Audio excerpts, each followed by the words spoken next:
Nous sommes maintenant avec Mme Amélie Gauthier de l'organisme Centre de prévention au suicide Faubourg à Saint-Jérôme. Vous êtes la directrice générale. Comment allez-vous aujourd'hui? Je vais bien, merci de me recevoir. C'est la moindre des choses de parler d'une cause si importante. Je veux commencer avec un mot qui apparaît dans le nom de votre organisme. Centre de prévention. Prévention. C'est la chose la plus importante lorsqu'on s'adresse, lorsqu'on confronte le fléau du suicide. C'est pas être réactif, c'est être proactif. Donc, parlez-moi un petit peu de cette prévention dont s'occupe votre organisme, s'il vous plaît. Mais le Centre de prévention suicide, on existe depuis 30 ans. On a, oui, pignon sur rue à Saint-Jérôme, mais on dessert toutes les Laurentides au complet. Donc, juste avant Laval, là, jusqu'à Mont-Laurier, là, les Laurentides au complet ont les services du centre. On a plusieurs types de services. Au niveau de la prévention suicide, principalement, on a une ligne d'intervention de prévention suicide où c'est des intervenants qui vont répondre aux appels de détresse 24 heures sur 24, 7 jours sur 7. Les gens peuvent appeler chez nous. Je peux vous donner le numéro. J'imagine que vous allez le Oui, annoncer on va le tout donner à la fin pour que ce soit plus facile de le trouver. Mais le, je veux discuter de cette prévention un petit peu plus profondément parce que vous faites la prévention, mais seul, vous ne pouvez pas y arriver parce que vous devez faire cette prévention par l'intermédiaire des gens qui côtoient les personnes qui sont à risque. Vous ne pouvez rien faire sans eux. Donc, parlez-moi de l'importance de collaborer avec les gens qui doivent identifier chez leurs proches ces signes précurseurs-là. Tout à fait. Mais c'est certain que sur cette fameuse ligne que je vous ai parlé, les gens en détresse peuvent appeler. Les proches peuvent appeler aussi. Mhm. Donc, quelqu'un qui est inquiet pour quelqu'un qui semble en détresse, quelqu'un qui parle d'idées suicidaires peut nous appeler. Puis à ce moment-là, on va les aider. On va regarder avec eux comment faire pour aider la personne qui va pas bien. C'est certain aussi que au niveau des signes de détresse, je pense que c'est ce que tu aimerais que je parle un peu, hein? Quelqu'un qui est suicidaire, quelqu'un qui est en détresse, ça se ressemble beaucoup, hein? Parce que dans le fond, les idées suicidaires, c'est un symptôme de détresse. Hein? Donc, je peux avoir le nez bloqué, je peux avoir un rhume, je peux avoir une sinusite, je peux avoir plusieurs affaires. Donc, les idées suicidaires viennent avec la détresse. Donc, n'importe qui vit une détresse pourrait avoir des idées suicidaires. Ça, c'est la première chose qu'il faut garder en tête. Et souvent, quand on est un proche, on s'imagine pas que la détresse que notre conjoint, que notre ami, que notre enfant vit Mhm. est tellement grande que ça y fait vivre des idées suicidaires. Donc, rester aux aguets, ça veut dire voir si cette personne-là, tout à coup, a des changements significatifs. C'est quelqu'un qui aime être en groupe, là, tout à coup, elle s'isole. C'est quelqu'un qui a de la difficulté avec ses émotions. Donc, ses émotions éclatent soudainement. Que ce soit des pleurs, que ce soit de la colère, que ce soit de l'anxiété. Elle a de la misère à gérer ses émotions parce qu'elle va pas bien en ce moment. Puis quand on est en détresse, c'est plus difficile de contrôler nos émotions, par exemple. C'est Mhm. des gens qui vont parler de disparaître, ou il y en a qui vont dire directement qu'ils pensent au suicide, qu'ils pensent à mourir, qui ont l'impression de ne pas avoir une place en ce moment, ou qui ont l'impression qu'ils n'arriveront pas à se sortir de la situation qu'ils vivent. Ça, ce sont des signes qu'il faut rester aux aguets, là. Cependant, je crois que c'est une ligne mince entre, d'un côté, ce que vous avez dit, détresse, et de l'autre côté, tristesse, mélancolie, colère causée par quelque chose de moins minime qu'une chose qui causerait de la détresse. Donc, comment est-ce qu'on fait pour identifier cette différence-là? Parce que moi, dans ma tête, si j'enclenche l'engrenage et que j'interviens auprès d'un de mes proches qui est tout simplement triste ou mélancolique et qui n'est pas encore rendu au niveau de détresse, dans ma tête, ça peut empirer la situation. Confronter quelqu'un dans cette situation-là qui n'est pas rendu de l'autre côté de cette fine ligne, dans ma tête, ça peut Ouais. avoir un effet négatif, non? Ben non, en fait. En fait, Non, ma pas du réponse tout. est Ok, je me ouais, trompe. non, ma réponse est tout autre. En fait, c'est qu'on Ok. devrait toujours parler avec nos proches.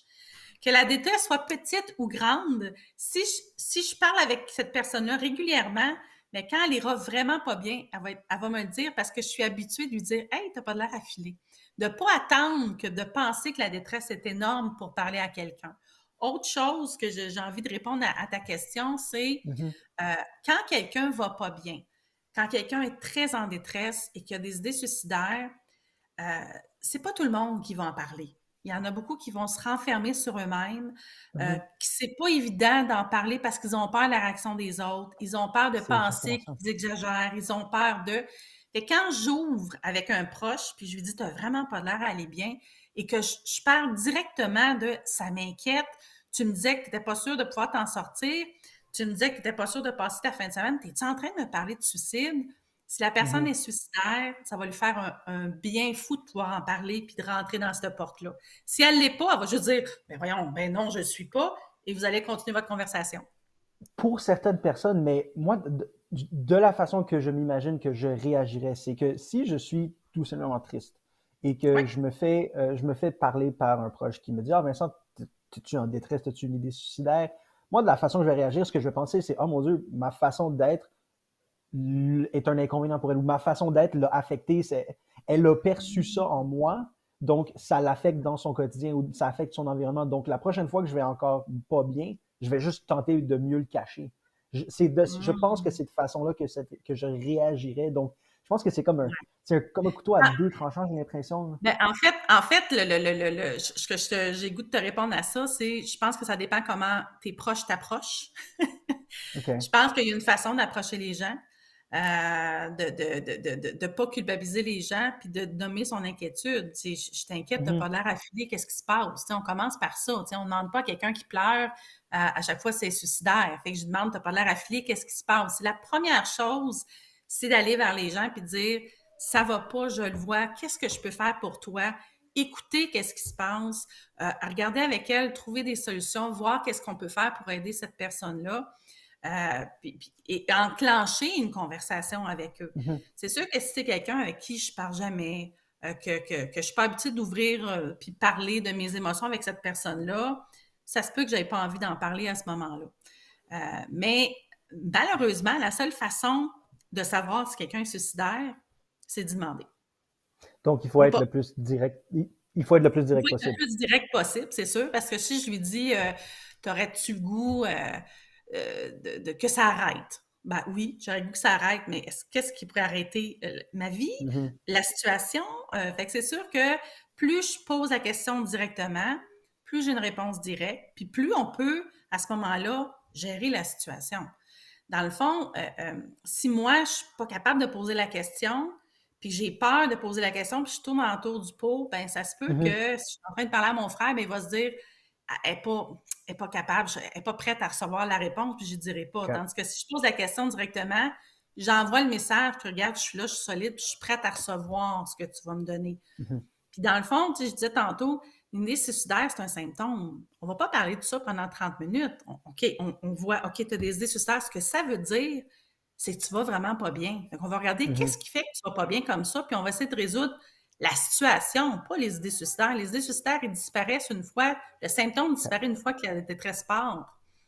Si, par contre, je pose la question directe et la réponse est directe, mais elle est « je ne veux pas en parler », je ne devrais pas pousser encore plus. Ou est-ce que j'arrête là ou est-ce que je repose la question, je pousse? Bien, encore là, ça dépend de la relation. Je dirais, Okay. Qu'est-ce qui fait que tu ne veux pas en parler? Je suis mal à l'aise. Est-ce que tu aimerais bien en parler avec quelqu'un d'autre? Tu sais, souvent, avec les enfants ou les adolescents, ils sont plus à l'aise avec une personne ou avec une autre. J'ai pas envie d'en parler avec toi ou j'ai pas envie d'en parler en ce moment. Parfait, bien, peut-être qu'on pourrait parler un autre moment donné. Tu n'as pas envie de parler de tes idées. Si tu as des idées suicidaires, peut-être que tu pourrais me parler de qu'est-ce qui fait que tu ne vas pas bien, par exemple. Puis entamer la conversation. L'idée, c'est d'ouvrir la conversation pour voir qu'est-ce qui se passe. Est-ce que vous avez dit que la condition, c'est la dépression. Est-ce que la dépression, parce que je crois qu'une maladie est définie comme étant, OK, je me reprends. Je crois qu'une maladie est définie comme étant une condition physique du corps. Donc, une dépression, c'est qu'il y a certaines synapses qui ne se font pas dans le cerveau. C'est une maladie. Est-ce que la détresse, c'est également une maladie ou est-ce que c'est tout simplement un volet d'une dépression? Exact, c'est une très bonne question. C'est pas tous les gens qui sont suicidaires qui sont en dépression et c'est pas tous les gens qui sont en dépression qui sont suicidaires. Hein? Donc, c'est sûr que quand les gens qui sont en dépression ont un état dépressif, ça fait partie du diagnostic aussi d'avoir des idées suicidaires. Fait que donc, c'est certain qu'il y en a en dépression, ils ont beaucoup plus de chances, sont plus à risque d'avoir des idées suicidaires. Mais un état de crise, un état de détresse. Qu'est-ce qui fait qu'on devient suicidaire? C'est qu'on a l'impression d'être envahi par une situation. Ça peut être très situationnel sans être en dépression. J'ai perdu mon emploi, Puis le fait que j'ai perdu mon emploi, je suis plus capable de payer mon hypothèque, je suis plus capable de payer mon auto, je me retrouve à la rue, puis là, je suis complètement envahie par la situation. Mhm. Je sais plus où me retourner. La détresse m'envahit. Je suis pas en dépression. Je suis en situation problématique qui m'envahit. Puis ça se peut qu'il y ait des idées suicidaires à ce moment-là qui apparaissent. Donc, c'est pas être en détresse, c'est pas une maladie. Mais oui, il y en a qui ont une maladie qu'on appelle la dépression qui vont avoir des idées suicidaires.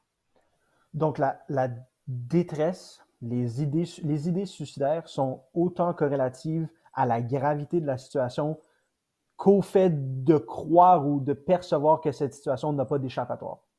C'est Exactement. vraiment C'est ça vraiment une l'enjeu. perception. Oui. OK. La personne a l'impression d'être pris dans une boîte et qu'il n'y a pas d'issue. Je suis pris dans une boîte, la boîte est fermée, je ne trouve pas l'issue, c'est noir, j'arrive, peu importe où je regarde, je ne vois pas d'autre solution. C'est cette impression-là. C'est pour ça, souvent, ce qu'on dit en prévention suicide, d'aller chercher de l'aide, parce que nous, de l'extérieur, on les voit, les portes. Mais quand moi, je suis dans la boîte, je la vois pas, la porte, je les vois pas. J'ai essayé de tous côtés, puis j'y arrive pas. Donc, on a besoin de quelqu'un pour nous aider à ouvrir la boîte puis essayer de trouver d'autres pistes de solutions parce que notre perception dans la crise, c'est que je la vois pas, la solution. Oui, allez-y, pardon. Et c'est très souffrant. Tu sais, je suis pris dans la boîte, c'est souffrant. Je n'arrive pas à me sortir de là, puis j'ai mal. Fait que je veux me retirer de là. Et c'est ça l'idée suicidaire. J'ai tellement mal, je vois pas d'autre solution que tout ce que je vois, c'est que je vais arrêter de vivre parce que ça me fait trop mal. Alors, c'est ça qu'on veut défaire et c'est pour ça qu'on a besoin de quelqu'un d'autre, que ce soit une ressource de quelqu'un d'autre pour nous aider à évacuer ça puis à prendre du recul. Vous avez dit que ce que ces gens-là se disent, c'est que ça fait trop mal, donc je vais y mettre fin. J'aimerais parler, si vous nous le permettez brièvement, de l'envers de cette médaille-là. Donc, le mal qui est fait, mais qui n'est pas nécessairement fait à la personne qui est victime, donc à ses proches. J'ai parlé lorsque l'acte est commis et qu'il réussit tragiquement. J'ai parlé à M. Vanier, qui travaille avec vous, puis il m'a mentionné qu'en moyenne, cet acte-là a fait 10 victimes autres que la personne qui commet l'acte. C'est 10 proches qui doivent vivre avec ça et qui en souffrent. Donc, parle-moi un petit peu, si vous en avez, des services que votre organisme exact offre pour le deuil des proches. Oui, tout à fait. Le deuil par suicide, c'est un deuil particulièrement souffrant, très difficile, plus long qu'un deuil normal. On rentre ça dans les deuils traumatiques. Donc, c'est plus long. On offre des services, on offre des suivis de deuil auprès des gens endeuillés par suicide partout dans les Laurentides. Ils sont gratuits. Il y a des rencontres individuelles qu'on offre. Il y a des rencontres de groupe avec 2 intervenants, un petit groupe pour aider les gens à passer à travers. On offre des rencontres pour les adolescents, les enfants, les adultes. Et ce qu'on fait, c'est qu'on suit la personne tout le long de son deuil. Donc, les premières rencontres, habituellement, sont en individuel. Il y a 5 à 7 rencontres individuelles. Ensuite, vient le besoin de parler à d'autres gens qui vivent la même chose. On va les transférer dans un groupe. Fait qu'en général, les gens vont venir chez nous pendant 1 an et demi pour un suivi de deuil, pour les aider à passer à travers le tout. Tout est gratuit. L'idée, c'est qu'ils soient capables d'avoir un endroit pour les accompagner à travers ce processus-là qui est particulièrement difficile. Puis oui, ça touche au moins 10 personnes. Au moins 10 personnes, fait que c'est souvent plus que ça.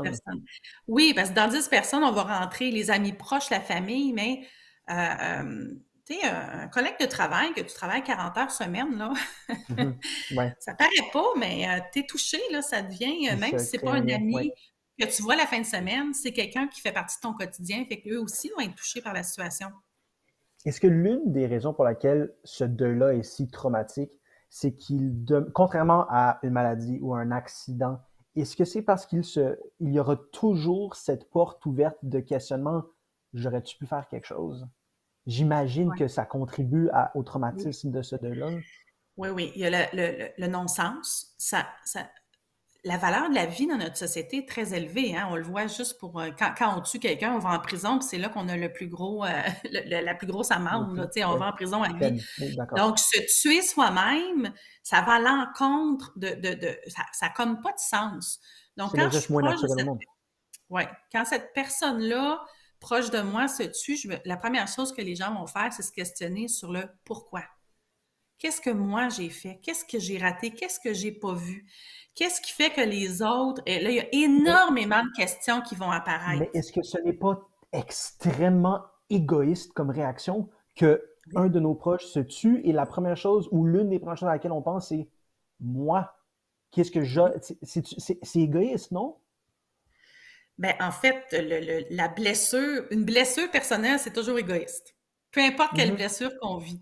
Donc, si moi, je vis un deuil, c'est mon deuil, c'est mes réactions, mes émotions, fait que ça va être profondément égoïste. Si je m'ennuie de quelqu'un, ça va être égoïste. Si j'ai de la peine parce que je continue pas ma vie avec lui, tu sais, le deuil, entre autres, c'est le deuil de tous les espoirs et tout l'avenir que j'avais avec cette personne-là, peu importe de la façon que la personne décède, ben c'est égoïste parce que c'est ce que moi, je m'attendais à vivre avec cette personne-là. Souvent, j'utilise Le Petit Prince, le livre Le Petit Prince. Pour Saint-Exupéry, que expliquer ça. j'adore. Oui, oui, d'accord. Là, vous parlez de Et mon langage. avec le renard, là, quand c'est le temps Oui, de quitter, puis il lui dit on est responsable de qui on a apprivoisé, on est oui. responsable de ceux qu'on aime. Vous êtes responsable pour toujours de ce que vous avez apprivoisé. Oui, je me souviens. C'est un peu ça dans le deuil, surtout avec un suicide, c'est que je l'aimais, j'étais responsable pour qu'il se commence. Qu'est-ce que j'ai raté qui fait qu'il n'était pas heureux comme ça? Fait que c'est cette blessure-là, oui, tu as raison, qui est un peu narcissique, mais qui fait partie de la plus grosse blessure et qui est la plus différente des autres deuils. Donc, le deuil, c'est non seulement une réaction à l'absence de la personne, mais une réaction à voir l'avenir qu'on avait avec cette Oui. personne-là se dissiper. Oui, c'est vraiment il faut se détacher de la personne physiquement, donc s'habituer à un environnement sans elle, mais aussi à s'habituer à changer nos projections d'avenir aussi. Donc, si c'était mon conjoint, si c'était mon enfant, ben tout, tout ce que je m'étais imaginé dans le futur est à changer. Donc, ça fait plein plein de choses que je dois m'adapter. Si, par exemple, puis souvent, je vais parler des hommes parce que 80% des suicides sont faits par Oui. les hommes au Québec, entre 25 et 64 ans, vraiment les hommes adultes. Donc, la femme se retrouve seule. Et là, le plein de changements. Peut-être qu'elle ne sait pas comment passer la tondeuse. Peut-être qu'elle ne sait pas comment... ça a l'air nono, hein, mais c'est Mhm. toute l'adaptation que les gens ont à faire dans le quotidien. Et là, je n'aurai pas ma retraite avec mon conjoint. OK, là, je dois m'adapter. Ma famille a changé. Je m'ennuie de la personne. J'ai de la peine. Je me questionne. Et ça n'a aucun sens. Hein? Il y a une notion de sens aussi qui apparaît de ça n'a pas de sens. Comment ça que ça m'arrive à moi? Et tout ça fait en sorte que ça fait un deuil beaucoup plus compliqué et plus long. Tu sais, souvent, si on y va avec un accident d'auto, par exemple, des fois, on va entendre ah, c'était le destin. Ah, c'était un accident. Il y a comme une raison. Dans le suicide, la personne qui vit le deuil, il n'y a comme pas de raison pour quelqu'un qu'on aime veut se Ouais. tuer. Ça n'a pas Mhm. de sens. C'est un non-sens. Ouais. Pour, euh, pour quelle raison, s'il y a une raison qui a été déterminée, est-ce que ce sont les hommes qui sont plus affectés par ça? Est-ce que c'est parce que Oui. dans un monde en pleine évolution, on s'adapte moins facilement au changement? Est-ce que c'est parce qu'on est moins vocaux puis on a moins tendance à en discuter, donc à aller chercher de l'aide? J'imagine que ça va être comme un mélange des deux. Ce serait quoi les raisons? C'est intéressant, un peu de ce que tu as nommé. Je dirais qu'il y a une partie où, en effet, la demande d'aide des hommes est différente. C'est pas qu'ils ne demandent pas l'aide de la même façon, elle est demandée différemment. Nos services sont moins adaptés à la demande d'aide des hommes. Les services au Québec viennent, principalement, ce sont des femmes qui sont là, premièrement, dans les services, les psychologues, travailleurs sociaux et tout ça. Et deuxièmement, ce sont des services qui ont été bâtis par des femmes. Donc, un homme a besoin de régler son problème par lui-même et va demander de l'aide à la toute fin quand il est en crise. La femme commence à parler dès le début. Donc, elle, ça fait longtemps qu'elle est dans un service et elle demande de l'aide. L'homme, il attend la toute fin. Il est en crise, il a besoin d'aide maintenant. Il se pointe à un CLSC, il se pointe à quelque part, il y a un an d'attente. Ben non, c'est parce que c'est maintenant qu'il a besoin d'aide. La dame, elle, ça fait longtemps qu'elle est sur la liste d'attente, fait qu'elle a eu le temps de se faire récupérer. Fait qu'il y a un niveau aussi de... La demande d'aide se fait beaucoup plus tard. Elle se fait différemment. Un homme n'ira pas pleurer, demander de l'aide. Il va peut-être être plus irrité et agressif. Et là, bon, on va lui dire de se calmer. On va lui dire de prendre une grande respiration. Comment s'adresser à cette mentalité d'homme Cro-Magnon-là? Parce que ça se voit dans toutes les facettes de la vie des hommes. On demandera, je généralise, mais moi, je ne demanderai jamais des directions. Je vais réparer tout ce que j'ai à réparer moi-même sans jamais demander d'aide. Puis j'imagine que ça serait la même chose si jamais je suis en situation de détresse. Comment est-ce qu'on va vers les hommes et qu'on sensibilise à la contre-productivité de cette façon de faire-là? Oui. Je pense qu'il y a plusieurs façons. La première chose, je pense qu'au niveau des services, puis dans les Laurentides, on le voit beaucoup, il y a des formations maintenant pour aider les intervenantes à comprendre la demande d'aide des hommes. Ça, c'est la première chose. Comprendre que la demande d'aide est différente. Donc, c'est pas parce que quelqu'un est agressif et on sent qu'il va pas bien, qu'il est violent. Donc, il doit être choqué de ne pas être capable de s'en sortir en ce moment tout seul. Fait d'accepter ça, d'accepter les demandes d'aide aussi qui viennent des proches. Si on sait que par lui-même, il n'ira pas demander de l'aide, puis c'est sa femme qui demande de l'aide, bien de ne pas dire qu'il faut que ce soit lui qui m'appelle. Donc, parfait. La madame vient me dire, monsieur a besoin d'aide. Parfait, on va prendre rendez-vous pour lui. L'autre chose, c'est que les hommes parlent à leur médecin de famille, puis pas nécessairement aux travailleurs sociaux. Donc, former les médecins de famille, parce que c'est lui qui va voir, puis il va parler plus de j'ai mal au dos, j'ai des migraines, fait que c'est au médecin de famille de décoder qu'est-ce qu'il est en train de dire. L'autre chose, je pense qu'il y a une partie au niveau socialement qu'on doit changer la perception que demander de l'aide, c'est faible. Que demander de l'aide, ça veut dire que c'est pas... Fait que ça, c'est quelque chose à changer. Ouais. C'est une force de demander de l'aide. Ça, c'est plus socialement qu'on doit changer cette partie-là et de valoriser quand les jeunes hommes sont petits, d'aller demander de l'aide, puis de valoriser le fait qu'il a eu le courage de demander de l'aide, pas plutôt de valoriser le fait qu'il s'en est sorti par lui-même. Okay. Donc, le nombre ou la quantité, le volume d'appels que vous recevez parce que vous occupez du territoire entier des Laurentides doit être gigantesque. Comment est-ce que vous palliez cette demande énorme là? On a entre 8 000 à 10 000 appels par année. C'est sûr que sur nos lignes d'intervention, c'est des intervenants de crise, c'est des intervenants payés, c'est pas des bénévoles, formés aussi. Donc, on doit s'assurer à être capable de répondre à la demande. Pour le faire, comme tout organisme communautaire, ben on fait des campagnes de financement parce qu'on a besoin d'intervenants supplémentaires. La subvention qu'on reçoit n'est pas suffisante pour avoir assez de monde sur nos lignes pour répondre à la demande actuelle. Fait que c'est sûr que nous, ce qu'on fait, c'est qu'on fait des campagnes de financement, on récolte de l'argent, puis on engage des intervenants supplémentaires pour qu'il y ait plusieurs personnes sur les lignes, surtout de soir, de jour, de soir. C'est là que ça sonne plus là, dans les Laurentides. Donc, pour être sûr qu'on est capable de prendre tous les appels sur notre ligne d'intervention. Puis sur la ligne, comme je vous disais, ça peut être un intervenant, ça peut être un professeur qui nous appelle pour dire qu'il est inquiet pour un jeune, une personne en détresse, une personne suicidaire. On a des endeuillés qui nous appellent, on a des proches qui nous appellent. Fait que notre ligne, on reçoit tous ces gens-là, puis on les aide, puis on les accompagne à travers leurs besoins, là, dans le fond. Est-ce qu'il y a une période de l'année, par curiosité, est-ce qu'il y a une période de l'année où on doit être plus aux aguets de ce type de signe précurseur-là? Parce que j'imagine que ce serait l'hiver, il fait noir toute la journée, il fait froid, donc le volume d'appels doit toujours augmenter un petit peu pendant les mois plus froids, right? Oui, tout à fait. Tout à fait. Tu as des bonnes façons de... Oui, en effet, à partir de novembre, décembre, le temps des fêtes est particulièrement difficile pour l'isolement. Février, la Saint-Valentin, très dur pour ceux qui sont isolés. Et à partir de mars, ça commence à diminuer. Fait qu'on suit vraiment la période d'hiver. C'est pas un petit peu contre-intuitif que, je veux dire, c'est le temps des fêtes, je devrais me ressourcer. Il y a certains jours de vacances, je devrais me ressourcer, je devrais voir ma famille, mes amis.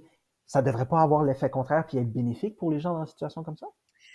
Ben, ça a un effet pour ceux qui sont pas isolés ou ceux qui sont pas en chicane avec leur Ouais, famille, pour ceux, fait que les gens qui ouais. ont qui sont très isolés, ben eux voient le Noël arriver et c'est particulièrement difficile. Les gens qui vivent un deuil, entre autres, les gens qui sont OK. endeuillés par suicide chez nous voient Noël arriver. Ils n'ont pas envie là, d'entendre les chansons de Noël à partir Mhm. d'octobre. Là, ça leur fait Mm. juste penser qu'ils vont vivre leur premier Noël sans la personne chère qui est pas là. Fait qu'il y a des gens qui, Noël, c'est pas un bon moment. Et il y a des gens qui se sentent très isolés également, puis que la Saint-Valentin, c'est pas un bon moment parce que tout le monde fête l'amour. Puis eux, ils sont peut-être pas là en ce Ouais. moment. Donc, si je vois un signe précurseur, j'appelle Ouais. quel numéro, je cherche sur quel site web. Si je Oui. veux donner de l'argent, comment est-ce que je fais pour m'engager là-dedans? Super. Ben, on a un site. Si vous allez sur le site web, vous pouvez trouver le Centre prévention suicide Faubourg. Sur ce site-là, il y a toutes les coordonnées et vous pouvez aussi donner en ligne à ce moment-là là, un don. Sinon, si vous avez besoin de service 1866 appel APPELLE, c'est le 277-3553. Sinon, le numéro local, le 450-569-0101. 24 heures sur 24, 7 jours sur 7. Pour les services de deuil, pour l'aide, tout passe par cette ligne d'intervention-là. Donc, quelqu'un qui fait un deuil en ce moment, qui a envie d'avoir un suivi de deuil par suicide, nous appelle sur la ligne, puis on va l'accompagner, puis on va prendre la demande. Et s'il y a quelqu'un en détresse, il peut nous appeler aussi, puis l'intervenant qui répond directement en passant, c'est dès qu'on dit le Faubourg bonjour, vous êtes Mhm. déjà en ligne avec un intervenant prêt à vous aider. En ce moment, là, pour le mois de septembre-octobre, c'est le temps où on commence à avancer des sous pour l'année prochaine pour être capable d'engager nos intervenants supplémentaires. Donc, on est en campagne de financement. Donc, c'est Oui, sûr c'est que ça. tous les dons. Parle-moi un petit peu du financement des événements, des campagnes, de ce que vous faites pour faire la promotion de l'organisme, augmenter la Oui. visibilité de ce que vous faites. C'est sûr qu'en ce moment, tu vois, au mois de septembre, on a une grande activité familiale de jeux gonflables. Donc, les compagnies achètent des entrées pour les familles qui travaillent chez eux, puis ils envoient les enfants jouer. C'est une de nos campagnes de financement actuellement. Donc, on appelle dans les compagnies pour voir si les compagnies ont envie de contribuer puis à cette activité-là. On a également une activité qui s'appelle, c'est des chandelles qu'on vend sur notre site Internet, des chandelles virtuelles au nom des gens qui ont perdu quelqu'un. Donc, pour 5 on peut acheter une chandelle. Et ça également, là, ça devient un don. On a un gala qui s'en vient en février. Pour fêter notre 30 ans, comme j'ai dit au début, là, 30e, ça fait ouais, 30 ans. ouais. Donc, un grand gala, là, un souper 5 services où cette soirée-là va être là pour amasser des fonds également. Fait qu'on a plein d'activités. Et il y a des activités citoyennes aussi. Il y a des citoyens qui nous appellent qui disent j'ai envie de faire un souper spaghetti. Ben, on va les accompagner à organiser le souper. Ils vont pouvoir faire leur billet, puis s'ils ramassent 1000 s'ils en ramassent 250, on va être super contents. On a des écoles, des fois, qui font des petites activités où ils vont vendre des biscuits, des choses comme ça, ramasser des sous pour le centre. On va les accompagner également.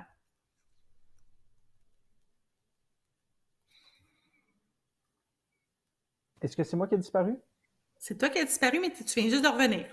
Je m'excuse. Je suis désolé. Donc, je l'ai manqué, mais vous nous avez parlé de toutes les Oui, activités. oui, oui, oui. Fantastique. Donc, j'assume que ce sont des super belles initiatives pour lesquelles je vous remercie. Puis, je suis certain que la population des Laurentides vous remercie également. Je vous remercie aussi d'avoir été de notre. C'était super intéressant. Puis, c'est vraiment des services absolument nécessaires que vous offrez. Puis, on a hâte d'aller vous rencontrer sur le terrain. Merci beaucoup. Merci.